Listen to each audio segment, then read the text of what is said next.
Colorado man is taken into custody after allegedly firing a gun multiple times following a Friday night disturbance in a Gering neighborhood. KNEB.TV News starts right now. From your trusted source for news in western Nebraska and eastern Wyoming, this is KNEB.TV News. Presented by Platte Valley Companies, premier provider of financial services. Hello, I'm Ryan Murphy. This is KNEB.TV News, powered by Platte Valley Companies. Thanks for joining me. In our top story, a 29-year-old Colorado man has been taken into custody and charged with multiple felonies following a shots-fired incident in a Gering neighborhood. Jose Castanado is accused of firing 4 or 5 rounds from a semi-automatic rifle into the ground in an alley between the 700 block of O and N Streets Friday night. Investigators say they found that an argument took place at a residence, after which Castanado left the scene in a vehicle after allegedly firing the shots. 2 vehicles reported to have been involved in the incident later stopped by Scottsbluff Police and Scottsbluff County Sheriff's deputies, and Castanado was detained. He was taken into custody on charges including terroristic threats, unlawful discharge of a firearm, use of a deadly weapon to commit a felony, tampering with evidence, and driving under suspension, and he was booked into the Scottsbluff County Detention Center.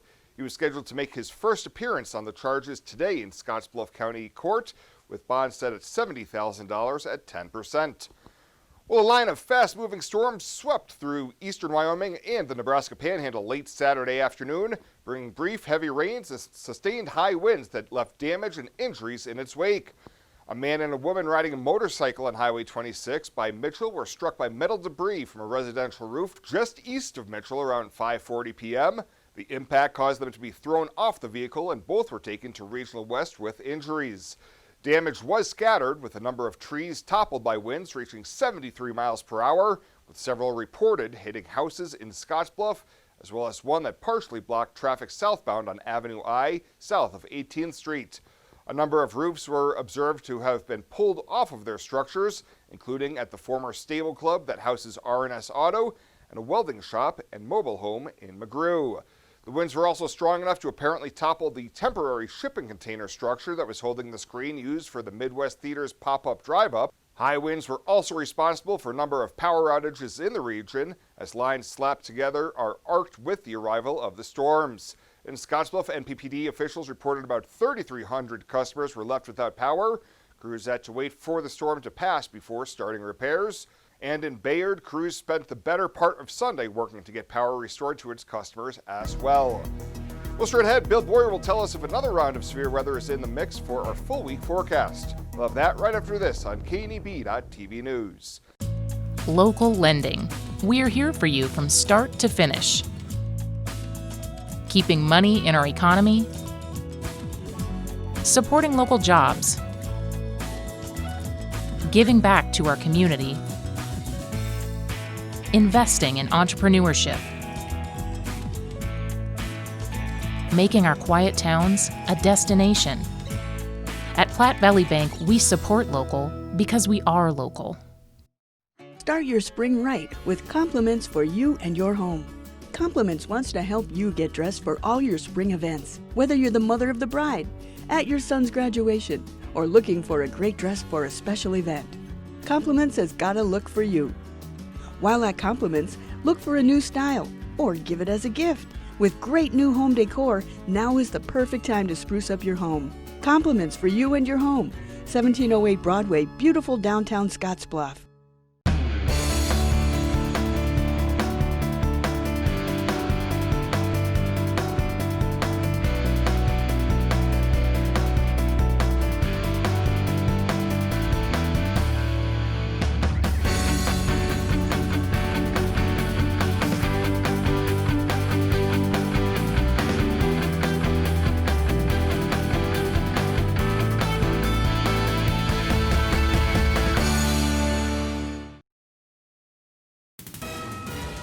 This is KNEB.TV weather from the KNEB Storm Center, your trusted source for weather.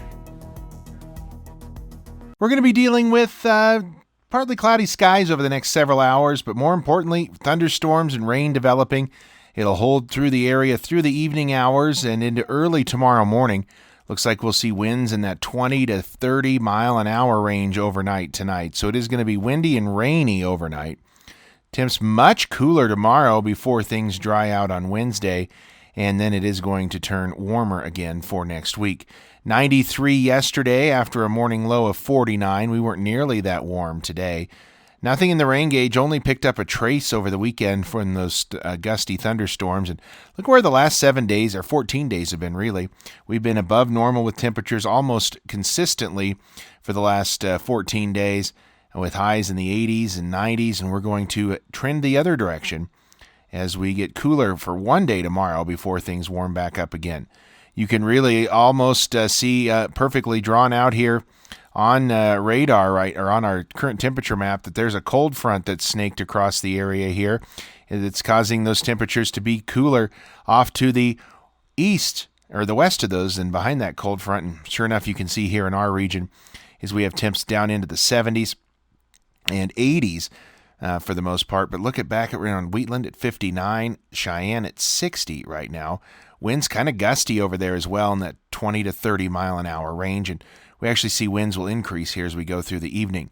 A couple of areas under a severe thunderstorm watch. You could see here from the central portions of Nebraska up into South Dakota, and then a flood watch is actually out further to the east, just off to the east edge of this map. Severe threat tonight right in our area up to the north and east, mainly to the east of us. We could see a strong storm this evening. That's about it. Tomorrow the severe threat shifts further to the south and east away from us. And then as we get into Wednesday, really drying out as thunderstorm chances diminish considerably across all the region. But we do have rain coming, rain and thunderstorms across the areas. You can see them tonight. Going to be some embedded areas of heavy rain out there, but just a soaking widespread rain expected overnight into early tomorrow morning. Temperatures are going to fall down into the 40s here across the region. Look at Cheyenne there, 39 tonight. It'll be near 50, though, in the Sandhills. Tomorrow, rain continues through the morning hours, and then it's going to end from west to east. And by 2, 3 o'clock in the afternoon, most of that rain should be pushed to the east of us. And then as we go into tomorrow evening, then it will all be gone and move out.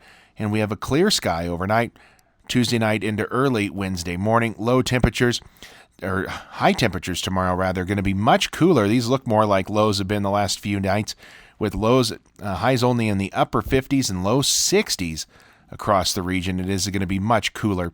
And precip-wise, the heaviest certainly going to be in the Sandhills. You can see that band from to the northeast of Oshkosh up through Valentine. Some of those areas could pick up an inch or two of moisture. Most everybody will get some rain tonight, anywhere hopefully from a tenth or two, even a half an inch or more in many locations. And it's rain that we could certainly use. So windy with rain developing, showers early, then a steady soaking rain, we'll call it overnight. North-northwest winds 20 to 30 miles an hour. Tomorrow, rain in the morning, afternoon sun. It's still going to be windy, though, tomorrow, 25 to 35 mile an hour gusts. And highs tomorrow only in the upper 60s. Will be in the mid-70s Wednesday, a very pleasant day there. Thursday and Friday, warming back up. Saturday, we bring in breezy conditions with a chance of some late-day storms. And then Sunday, Monday, upper 80s and dry conditions. Look at those lows at night getting into the 40s and 50s.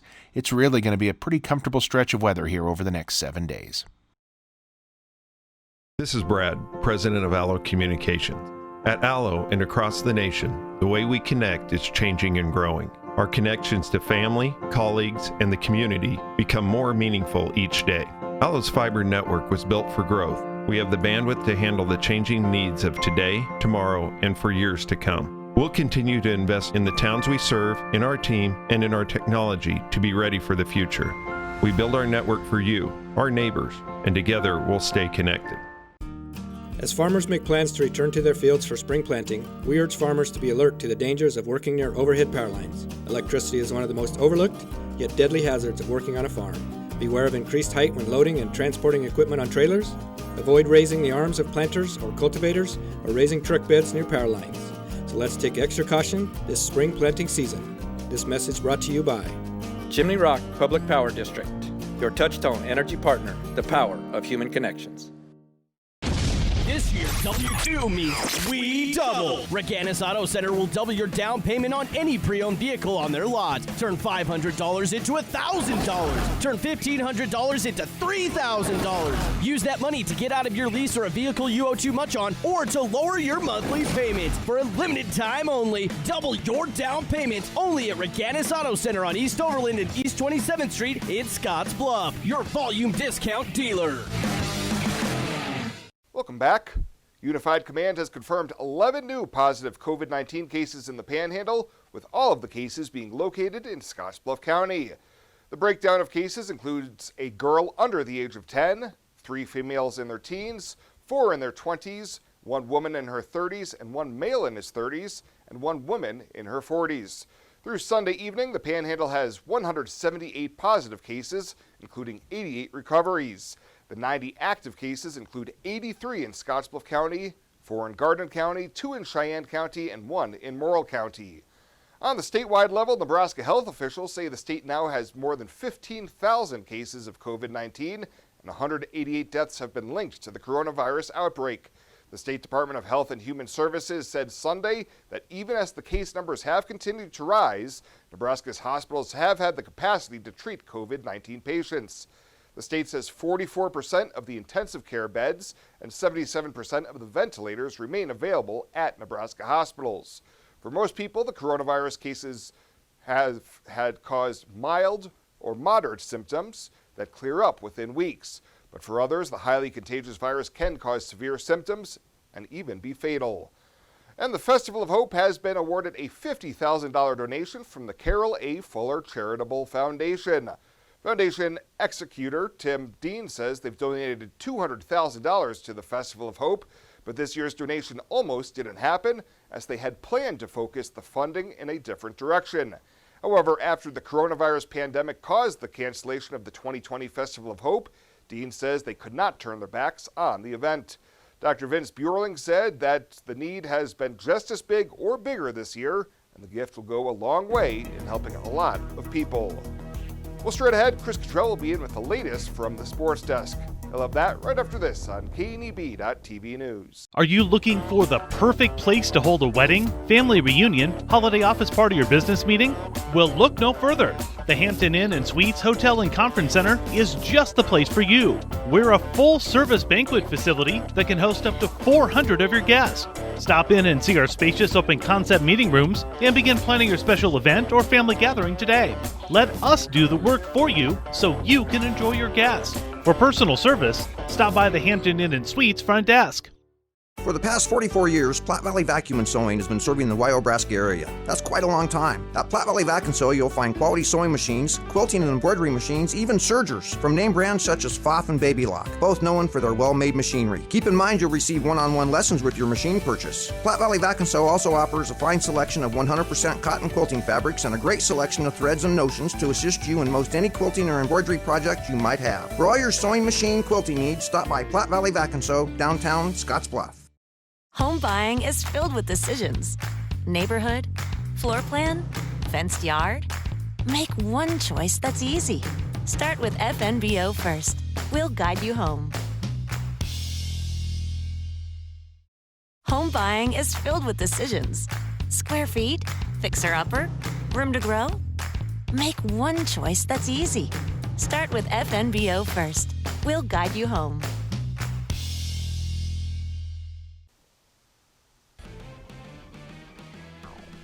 Now, sports from the First National Bank Sports Desk. First National Bank of North Platte, the bank to think of first.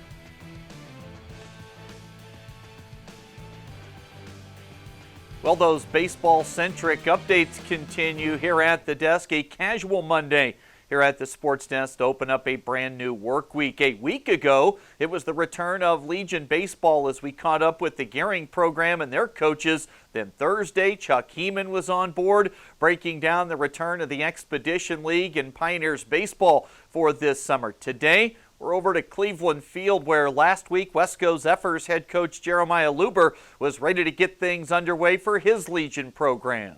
Oh, I'm excited. It's 95 degrees out here. This is awesome. Baseball weather. I know all the guys got a little extra pep in their step. We're really excited to be here and the opportunity. A little different, as you said. Normally when we're out here for our first practice, you got a couple layers on. It's a little chilly, and today we got some good baseball weather. After all the uncertainty over will there be a season or not, will kids go out for the team coming off quarantine, it sounds like the program really in great shape heading into a shortened campaign. You know, we actually have had kind of a spike in our numbers, and we're really excited about that. We're planning on around 35, maybe even up to as many as 38 guys trying out, and we're planning on having 3 teams, and we're really excited about that. We got a big group of 8th graders coming up that's going to be able to field their own team, and we'll see them here after the older guys that get done with their practice. So good numbers, and the guys are excited to be here. Couple of what will things look like type questions for Coach. The first, the team made the state tournament last year in Class A. What's the talent base looking like for this year's club? We have about 5 or 6 guys back from last year's team that, you know, had, unbelievable experience. They first team in 6 years make the state tournament down in Kearney and played some extremely high competition down there. And then we got a good mix of young guys coming up. I'm excited to get out here and see these guys that I haven't got to see in a while, and see, you know, there's some of these guys that are going to be juniors, going to be pushing for a spot with the Zephyrs, that they look like they've grown 6 inches since I saw them. I'm excited to see these guys and see who's going to step up and take some spots. And of course, the other big question pertains to fans, restrictions, limitations. How different will baseball be for fans over at Cleveland Field this summer? One thing that's going to be a little different and is unfortunate is only household members as of now can come to the games. You know, I can't look down the road and see maybe if the guidelines might change a little bit on July 1st, but where the fan seating is going to have to be, no one's going to be allowed to be up in the stands here. So we're going to have fans down the right field line there, and then fans down the left field line back there, where just kind of sectioned off and roped off where household members can come and watch.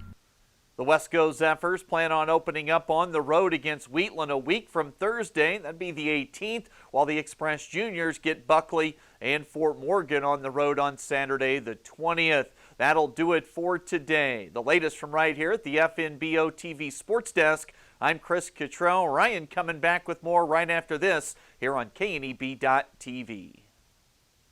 Small business, you're the engine that makes our communities thrive. That's why we're with you, providing more for you, so you can focus on what matters most.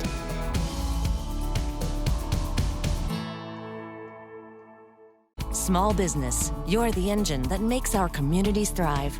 That's why we're with you, providing more for you, so you can earn more, save more, and do more.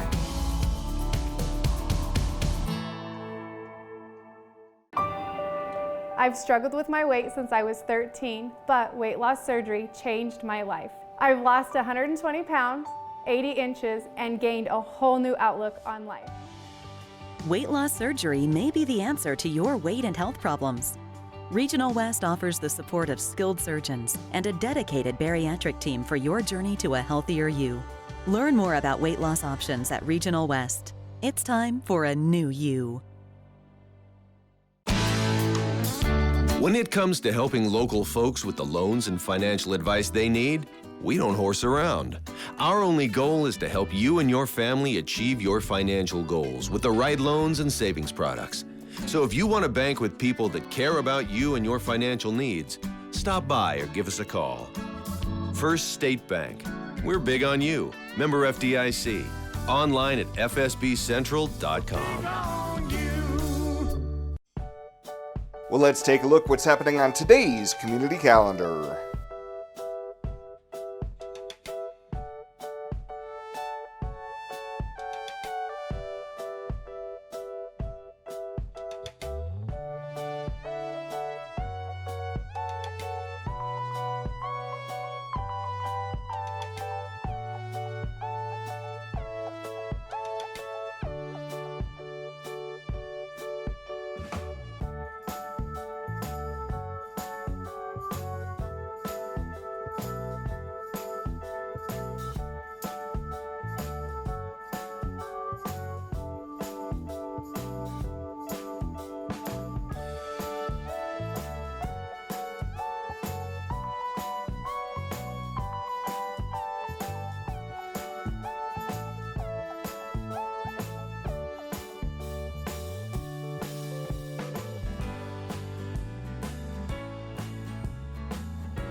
That's a look at today's community calendar, brought to you by First State Bank, honoring those who give back. Nominate your community champion at fsbcentral.com. Fly United Airlines, operated by SkyWest with Western Nebraska Regional Airport. United is dedicated to going the extra mile for you with daily flights to and from Denver, along with a commitment to excellent service. Reserve your flight today, and remember, United miles can be earned and redeemed with your flights. While at the airport, stop and enjoy authentic Italian food at Roma Italian Restaurant. Plus, Hertz Thrifty Car Rental is there for your car rental needs. Make life easier, relax, and get on board with Western Nebraska Regional Airport. At Platte Valley Bank, we want you to plan for tomorrow while you enjoy today. With our personalized trust and estate planning services, our trust services can help you do just that. When it comes to estate planning, you should seek professional help. And when you do, you should have confidence in the financial institution you choose to handle your trust. At Platte Valley Bank, we pride ourselves in keeping our trust operations local and serving our friends and neighbors. We offer a highly personalized, full line of personal trust and estate planning. Give us a call today and see how our trust services can help you.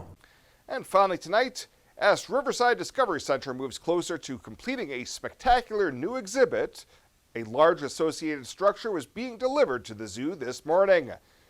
Zoo Director Anthony Mason told KNEB News the new structure is one of the key components for the new grizzly bear exhibit currently under construction at the zoo. This is the base of the water tower, which is a key item going in this bear exhibit. The water tower itself is going to be a focal point of the new habitat, as well as creating a water play area for the bears to play in. So this metal structure that makes up the base of the water tower was constructed and donated by Aulick Industries, and they're going to be delivering it here shortly. Once completed, the exhibit will house the two grizzly bear brothers that came to the zoo after being orphaned in 2017. Well, that does it for us this time. Thank you so much for tuning in. Stay safe out there, and we'll see you here next time.